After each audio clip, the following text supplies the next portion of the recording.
जीवन में सुख शांति और आनंद प्राप्त करने का केवल यही है एक मार्ग। जीवन का दूसरा नाम संघर्ष है।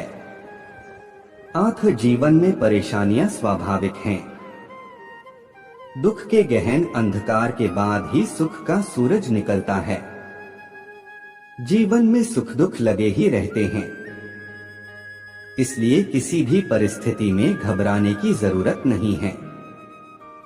कभी कभी व्यक्ति परिस्थिति से तब पीड़ित हो जाता है जब वह ईश्वर को भूल जाता है। वह दुख पाता है और फिर भाग्य को दोष देता है, ईश्वर को कोसता है। आत्मचिंतन करने पर वह पाता है कि उसकी आत्मा उसके किए गए कार्यों के बारे में उसे एहसास कराती है कि जो दुख या सुख उसके जीवन में आता है वह भाग्य का नहीं, उसके अपने ही कर्मों का फल है। अगर आप जीवन में सुख शांति और आनंद प्राप्त करना चाहते हैं तो आपको ईश्वर का सुमिरन करते हुए सच्चाई के मार्ग पर चलना होगा। जीवन की प्रत्येक अवस्था या परिस्थिति को उसी परम पिता परमेश्वर की मर्जी समझकर स्वीकार करना होगा। फिर आप देखेंगे कि आपका जीवन सुखमय हो गया है। आप विपरीत परिस्थितियों का भी आसानी से सामना करने लगते हैं। हर कार्य आपको आसान और सुख देने वाला लगने लगता है।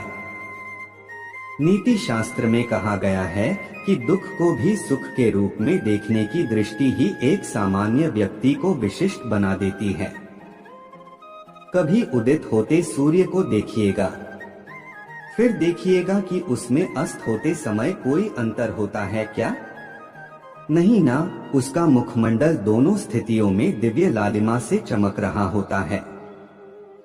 महापुरुषों के जीवन में आप इस स्थिति को स्पष्ट रूप से देख सकते हैं। रामकृष्ण आदि इसके उदाहरण हैं। तप का अर्थ है दुख को सुख की तरह सहज भाव से स्वीकार करना। तब वह दुख कहाँ रहा? भूख प्यास को जब स्वयं स्वीकार किया गया तो वह एक धार्मिक कृत्य उपवास हो गया, अर्थात स्वयं के पास आत्मा के साथ रहने का एक पवित्र साधन। एक प्रसिद्ध संत अपने शिष्यों के साथ पैदल भ्रमण को निकले। एक निर्माणाधीन मंदिर के पास उनकी दृष्टि 3 मजदूरों पर पड़ी। उन्होंने उत्साह पूर्वक पहले मजदूर से पूछा, क्यों भाई, क्या कर रहे हो? उसने उत्तर दिया, गधे की तरह जुटे हुए हैं। देख नहीं रहे हो? दिन भर काम करने पर थोड़ा बहुत मिल जाता है, पर इतने के लिए ठेकेदार मानो जान निकाल लेता है। यही प्रश्न दूसरे से करने पर वह बोला, मंदिर बन रहा है। हमारी तो किस्मत में यही था कि मजदूरी करें, मजदूरी कर रहे हैं। तीसरे ने भाव भरे हृदय से उत्तर दिया, भगवान का घर बन रहा है।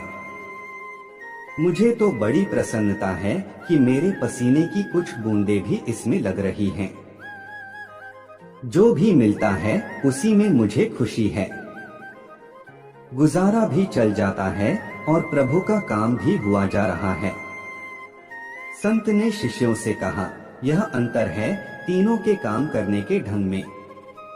मंदिर तीनों बना रहे हैं, पर एक गधे की तरह मजदूरी कर रहा है, दूसरा भाग्य के नाम पर दुहाई देता हुआ वक्त बिता रहा है, तीसरा ही है जो समर्पण भाव से काम पूरा कर रहा है। यही अंतर इनके काम की गुणवत्ता में देखा जा सकता है। क्या काम किया जा रहा है यह महत्वपूर्ण नहीं है, बल्कि उसे किस उद्देश्य और किस भावना से किया जा रहा है यह मायने रखता है।